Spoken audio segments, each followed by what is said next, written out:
जिनके लिए वो भी एक बड़ा मुद्दा है। और सब में ज्यादा किसानों का इफेक्ट इस बार चुनाव के अंदर रहेगा। ऑलमोस्ट 18 से 19 इस बेल्ट की अगर हम बात करें, चूंकि 7 मरहलों में उत्तर प्रदेश के चुनाव होने वाले हैं, पहले मरहले की शुरुआत आज हो चुकी है, तो इस बेल्ट पर जो सबसे अहम जो की वोटर्स हैं वो जाट और मुस्लिम वोटर हैं। तो पिछले मरतबा तक ये होता आया था, 2017 की अगर हम बात करें तो दोनों जाट वोटर और मुस्लिम वोटर में बंटवारा हो गया था, जिसकी वजह से भारतीय जनता पार्टी को यहां से अच्छी खासी सबकत मिली थी।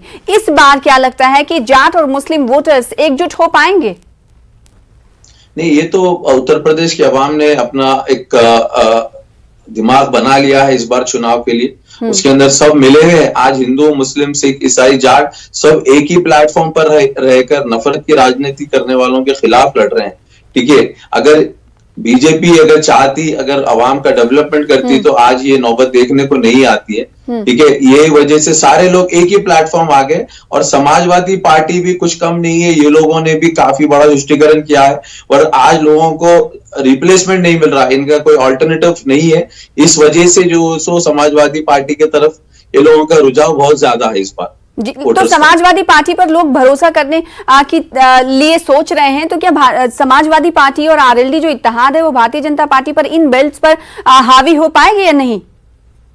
बिल्कुल होगी। आपको मैं बता रहा हूं ना, मैं ये बेल्ट के ऊपर काफी हावी होगी। काफी हद तक हर बेल्ट के अंदर ये लोग समाजवादी पार्टी जो सो इस बार प्लस जाएगी। फिर कांग्रेस का क्या एग्जिस्टेंस आप देख रहे हैं? क्योंकि लड़की हूं लड़ सकती हूं का प्रियंका गांधी ने नारा दिया है और बहुत उन्होंने मेहनत भी की है और ऐसे चेहरों को उन्होंने उम्मीदवार बनाया है जो दबे कुचले परेशान हाल रहे हैं, उन्होंने टिकट दिया है। 40% खवातीन के लिए सीटें रिजर्व की हैं। ये एक अहम बदलाव कांग्रेस ने किया है अपनी पार्टी के अंदर भी और राजनीति में भी। तो ये बदलाव क्या उन्हें वोट बैंक की तरफ ग्राब कर पाएगा, ले जा पाएगा कि नहीं? वोट की तरफ ले पाएगा? वोट शेयर उन्हें बढ़ेंगे, उनके कुछ सीटें आ पाएंगी इन बेल्ट्स में से उन्हें? देखिए, प्रियंका गांधी का जो कैंपेन चला है, लड़की हूं और लड़ सकती हूं, काबिल तारीफ है। औरतों के हकूक के लिए आज पहली बार हिंदुस्तान के अंदर ये चीज की एक मुहिम शुरू करी गई है। और जिस लोगों को इन्होंने टिकट दिया है, आप या एसिड विक्टिम हो, रेप विक्टिम हो, जिस पर जुल्म हुआ है, जेलों में जिसे रखकर मारा गया है, ऐसे लोगों को ये लोगों ने टिकट देकर बताया है कि ये अवाम के साथ काफी अच्छा जो सो इसका इम्पैक्ट आएगा। वोटिंग परसेंटेज बढ़ेगा, कांग्रेस का नहीं बढ़ेगा बोल के नहीं, वोटिंग परसेंटेज बढ़ेगा, कुछ हद तक सीट्स भी आएंगी ये बार। और प्रियंका गांधी की मेहनत और मेहनत चाहिए उत्तर प्रदेश में कांग्रेस की तरफ से। टाइम लगेगा वापस जो हो सो ठहरने के लिए। और प्रियंका गांधी एक सोच बनकर हिंदुस्तान में बदलाव की तरफ लेकर निकली है। सारी महिलाएं इनके तरफ जो सो रुझान आज हम देख रहे हैं। हम भी काफी स्टडी होती है ये चीजों के ऊपर देखते हैं। यानी आपका ये कहना है कि कांग्रेस ने जो शुरुआत की है बदली हुई राजनीति की, बदली हुई सियासत की, अगर प्रियंका गांधी इस राजनीति को, इस सियासत को आगे जारी रखती हैं तो उन्हें अच्छा खासा फल मिलेगा? बिल्कुल 100%। मैं बोल रहा हूं ना आपको, आने वाले जो गोवा का भी इलेक्शन है वहां पे भी कांग्रेस का अच्छा रहेगा। फिर उत्तराखंड का रहने तो आप दूसरे स्टेट्स का, पंजाब में कांग्रेस बहुत अच्छा काम करेंगे। एक वेव चल रही है नफरत की राजनीति की तरफ। और इस बार मुल्क के अंदर खवातीन बताएंगे कि बैलेट का पावर क्या होता है नफरत की राजनीति के खिलाफ। बिल्कुल। रोहित का एक बार फिर से रुख कर लेते हैं। गाजियाबाद में 5 असेंबली सीट्स हैं और 5वीं असेंबली सीट के सियासी टक्कर को भी जानने की जरूरत हो जाती है। और गाजियाबाद की जब हम बात करते हैं तो कई ऐसी असेंबली सीट्स है जो कि गन्ना बेल्ट के तौर पर भी जाना जाता है, यानी वहां पर जो किसान हैं वो गन्ने की खेती करते हैं, उनका कारोबार गन्ना की है। और तो उन्हें क्या कुछ परेशानियां होती हैं या नहीं होती हैं या फिर हुई हैं इन सालों में, ये जानना जरूरी है। रोहित, आप ये बताएं, क्योंकि गाजियाबाद की कई असेंबली सीट्स पर जो किसान होते हैं उनका जो वोट है वो भी काफी अहमियत का हामिल होता है। गन्ना किसान खेती करते हैं। इस बार इस असेंबली सीट्स में क्या कुछ आप बदलाव देख पा रहे हैं और क्या कुछ लोगों की राय है और मंशा क्या है, खासकर किसानों की अगर बात करें तो?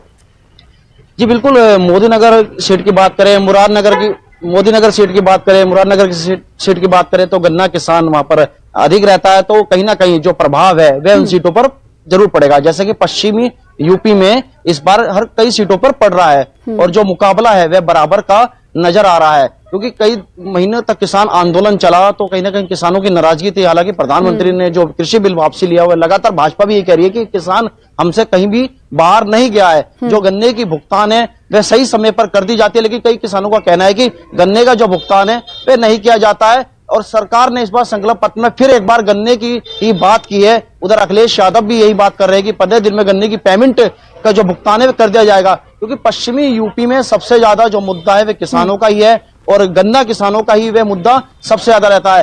बात विकास की जा रही थी, कई बार अखिलेश यादव भी कह रहे हैं, मुख्यमंत्री योगी आदित्यनाथ भी कह रहे हैं, लेकिन बयानबाजी जो फिर बाद में बयानबाजी हुई वह सबने देखा। मुख्यमंत्री योगी आदित्यनाथ ने फिर गर्मी वाला बयान दिया, फिर जो माहौल था वह बदल सा गया, जैसे कैराना हो, कई विधानसभा हो, लोनी हो, और अगर बात करें मुजफ्फरनगर के दंगे हो वो फिर से याद दिलाए गए।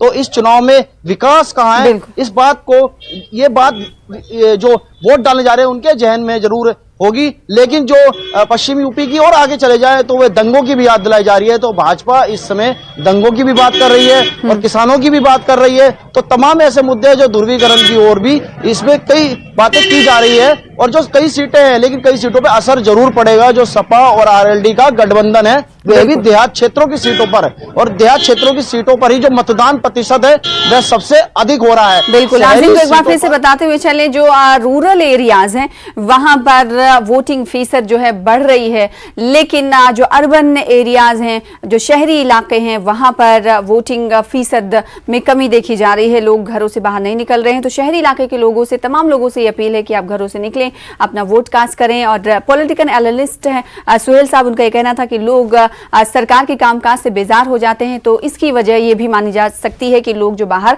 नहीं निकल रहे। गन्ना किसान की हम बात कर रहे थे, चूंकि पंजाब और हरियाणा के किसान दिल्ली बॉर्डर पर कई 1 साल से ज्यादा वक्त तक डटे रहे थे और उस वक्त ये बातें कही जाती रही थी भारतीय जनता पार्टी की तरफ के से कि सिर्फ पंजाब के किसान ही हैं जो प्रोटेस्ट कर रहे हैं, लेकिन उत्तर प्रदेश के इसी बेल्ट के किसान, यानी मगरबी उत्तर प्रदेश के जो किसान थे, उन्होंने साथ दिया था संयुक्त किसान मोर्चा का और फिर कई मकामात बनाए थे धरने के, और उसमें ये बात शामिल की थी कि ना सिर्फ पंजाब और हरियाणा के किसान ही जो ज़रे कवानीन लाए गए हैं उससे खुश नहीं हैं, बल्कि गन्ना किसानों की भी जो पेमेंट है वक्त पर नहीं होती है। कब वो लोडिंग कराते हैं और उन तक पैसा 1-1 साल हो जाता है, नहीं आता है। लिहाजा वो अपने मुद्दों को लेकर भी बैठे हुए हैं। साथ ही वो संयुक्त किसान मोर्चा यानी पंजाब हरियाणा के किसानों के साथ भी बैठे हुए हैं मैदान पर, यानी उनके मांगे थी। कई तरह के प्रोटेस्ट हमने देखे थे। सुहेल साहब, आपसे सवाल करना चाहेंगे, चूंकि गन्ना किसान की बात ये हो रही है और मैंने ये भी बताया कि कुछ देर पहले की भारतीय जनता पार्टी ये कहती हुई नजर आ रही थी कि हरियाणा और पंजाब के किसान, हरियाणा के कुछ और पंजाब के ही किसान प्रोटेस्ट कर रहे हैं, लेकिन हमें जो उत्तर प्रदेश के, मगरबी उत्तर प्रदेश के किसानों का जो रुझान देखने को मिला था, वो कहीं ना कहीं, कि आपको लगता है कि मरकजी सरकार को किसानों के लिए बनाए गए कानून को वापस लेने में एक अहम भूमिका और अहम किरदार निभाते हुए दिखाई दिया, क्योंकि उस वक्त राकेश टिकैत के आंसुओं की भी याद दिलाना बहुत जरूरी हो जाता है। राकेश टिकैत किस तरीके से रोए थे ये हम सबको मालूम है। फिर उसके बाद जत्थे पे जत्था किसानों का एक बार फिर से वापस होकर धरना स्थल पर, धरने के मकाम पर पहुंचा था। तो क्या आपको लगता है कि ये तमाम वजह हैं जिसे लोग याद रख रहे हैं? क्योंकि आवाम का याद रखना भी बहुत जरूरी हो जाता है जब पोलिंग होती है तब। नहीं, बिल्कुल, देखिए, हजारों की तादाद में हमारे देश के किसान अन्नदाता सर्दी, गर्मी, बारिश को बर्दाश्त करते हुए बैठे थे दिल्ली के अंदर। इसमें काफी बड़ा पूरे दुनिया भर में एक गलत मैसेज किया है। ठीक है, आज भी एमएसपी के ऊपर कोई क्लैरिटी नहीं आई है। दूसरा जो फर्टिलाइजर्स के प्राइसेस के ऊपर उसके ऊपर भी कोई कैप नहीं लगाया। ये काफी ये इफेक्ट रहेगा। ये पूरे टोटल इलेक्शन में इसके ऊपर 48% के ऊपर जो इफेक्ट होगा वोटिंग के अंदर अगेंस्ट द रूलिंग गवर्नमेंट। अभी फिलौकत की जो गवर्नमेंट है उनके खिलाफ 48 से 50% वोट बैंक उनको माइनस होगा। इसकी वजूहत यही है कि ये किसान आंदोलन है, फर्टिलाइजर्स के ऊपर का प्राइसिंग है और तो एमएसपी का आसिफ भी जो हुसैन है साहब आज भी का ये कहना है कि 11 अजला की 58 सीटों पर जो वोटिंग हो रही है, इन बिल्स में हो रही वोटिंग का असर भारतीय जनता पार्टी के वोट पर पड़ेगा, यानी उनमें कमी आएगी। बहुत शुक्रिया आपका सुहेल साहब हमारे साथ जुड़ने के लिए, साथ ही साथ रोहित आपका तस्वीरें दिखाने के लिए, लोगों से बातचीत करने के लिए। छोटे से ब्रेक के लिए रुकेंगे, इंतखाबी जंग में बातचीत होती रहेगी और तस्वीरें आपको दिखाते रहेंगे। छोटा सा ब्रेक, जल्द लौटेंगे।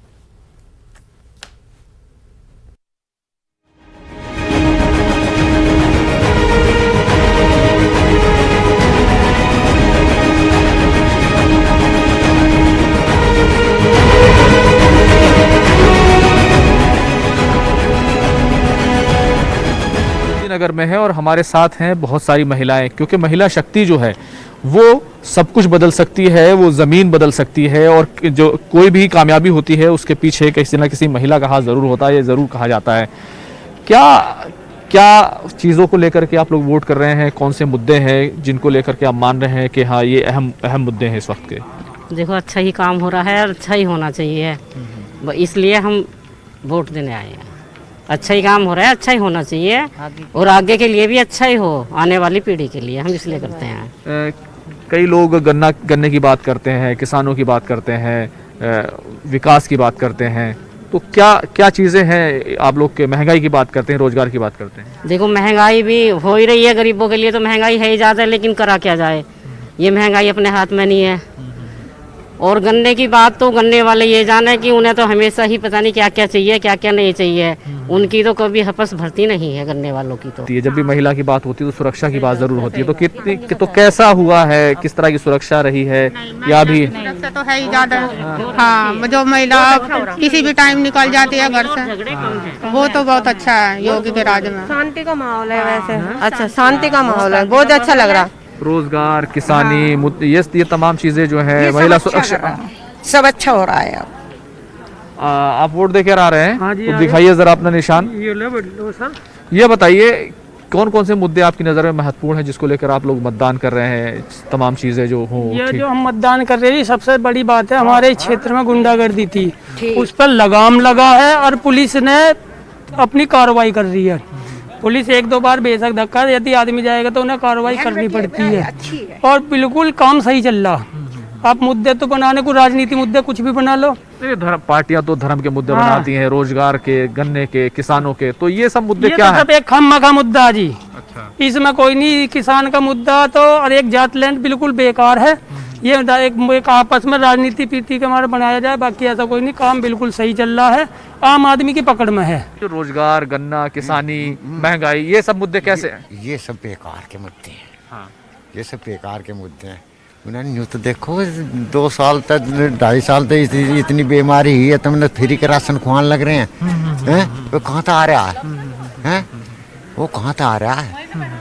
वो सब हम पे ही तो लिया जा रहा है। बिल्कुल। और हम नहीं देंगे वे।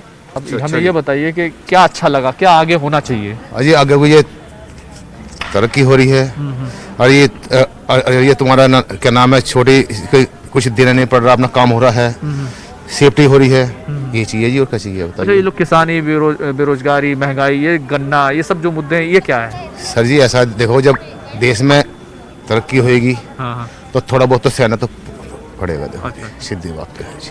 ठीक है जी। तो ये मोदी नगर का एक पोलिंग स्टेशन है जहां पर जो मुद्दा, बड़ा मुद्दा जो निकल कर आ रहा है लोगों के बीच में, वो मुद्दा है सिक्योरिटी, सुरक्षा। हालांकि हमने लोगों से सवाल पूछे हैं कि बेरोजगारी, महंगाई, लोग मान रहे हैं कि है, लेकिन कुछ ना कुछ सहना जरूर पड़ता है। कैमरामैन दीपक कुमार के साथ खुर्रम शहजाद, मोदी नगर, गाजियाबाद।